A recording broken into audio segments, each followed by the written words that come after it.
Akkam jirtu kabajamtoota hordoftoota keenya odeeffannoo ispoortii kanaaf qabannee isin biraan geenya hamma xumuraatti wajjin tura jecha odeeffannoowwan keenya irraa keessatti gatiin tikeeta seensa tapha xumuraa Arsenaal qaala'ee jira odeeffannoo kana ni ilaalla gama biraatiin Maanuel Neuer garee biyyaalessaatti makamuuf jira odeeffannoo kanas ni ilaalla Real Madrid taphataa sarara gidduu Manchester City tokko qachuudhaaf carraa ni qaba jedhamee jira eenyu kan jedhu ni ilaalla odeeffannoo kana malee imala Arsenaal waggaa 22 booda deebi'ee Premier League Ingiliz injifatuudhaan qopheeffannee qabna kanas isin biraan geenyu ta'a gamu hanga xumuraatti wajjin turuu qofa.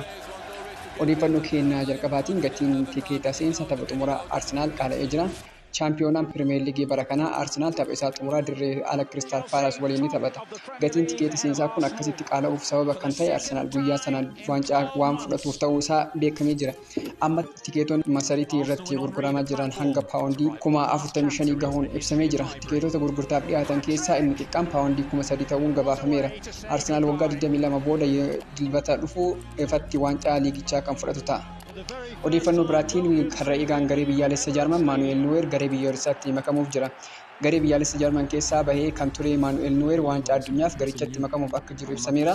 Karra eegaan Bayern Munich Maanuel Neuer waggaa lamaan dura garee biyyaalessa Jarmaniin ala ta'uun isaanii yaadatama. Ammatti karra eegaan kun ganna 40 waamicha kan taasifamuuf taanaan yeroo 5ffaaf waancaa addunyaa irratti kan hirmaatu ta'a.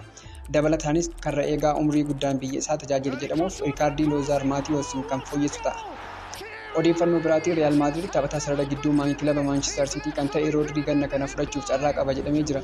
Turtii waggoota 10 booda leenjisaa isaa Pep Guardiola waliin adda kan ba'u Manchester City amma immoo taphataa sarara isaanii murteessaa Rodri waliin adda bahuu danda'u jedhameera. Taphataan ganna 29 kun kilaba kana baay'ee akka barbaadamu kanaan duras gabaafamaa tureera.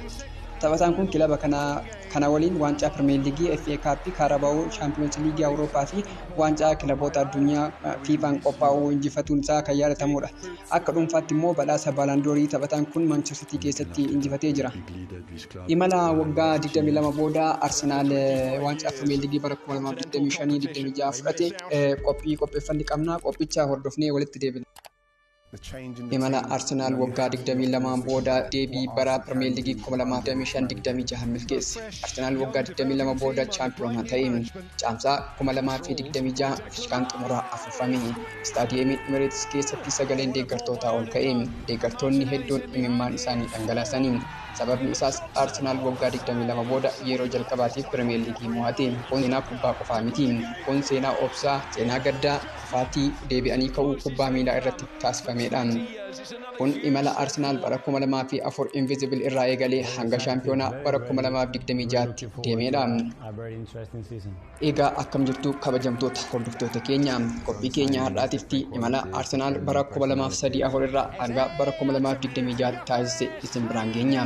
Hanga xumuraatti nu hordofaa. Barri isaa akka lakkoofsa Awurooppaatti 2003-2004 ture. Gareen isaa immoo Arsenaaliin The Invisibles garee hin mo'amne jedhamuun galmaa'e. Barichaan hoogganamummaa Arsene Wenger jalatti seenaa addunyaan barreessee Premier League waggaa guutuu isaa osoo hin mo'amin xumure.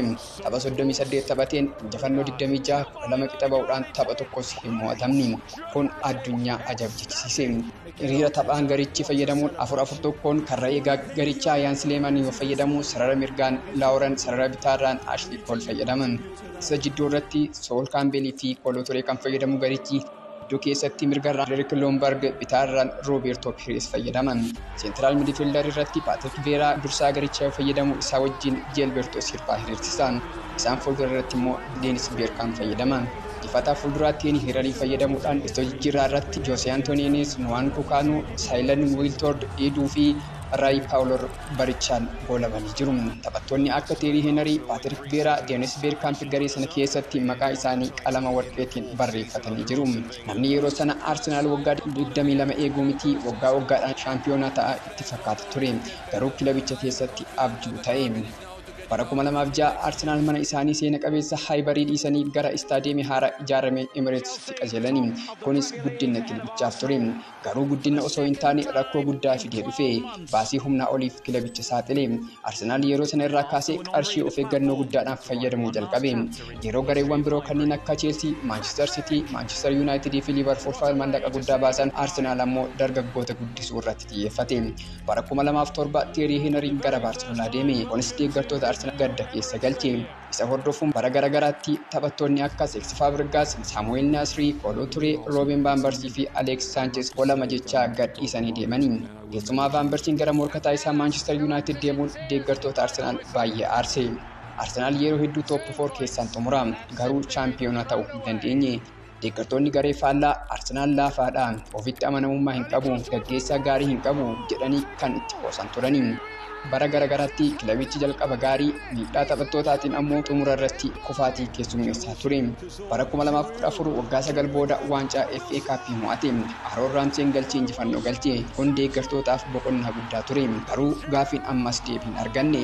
Innis Premier League yoom injifanna kan jedhudha ture. Bara 2018 Arsene Wenger garicha gadi dhiisanii. Waggaa 22 turmaata leenjisummaa Arsenaliin booda hojiin isaanii ni xumurame. Deeggartoonni hedduun miira keessa galuun bo'aa turani.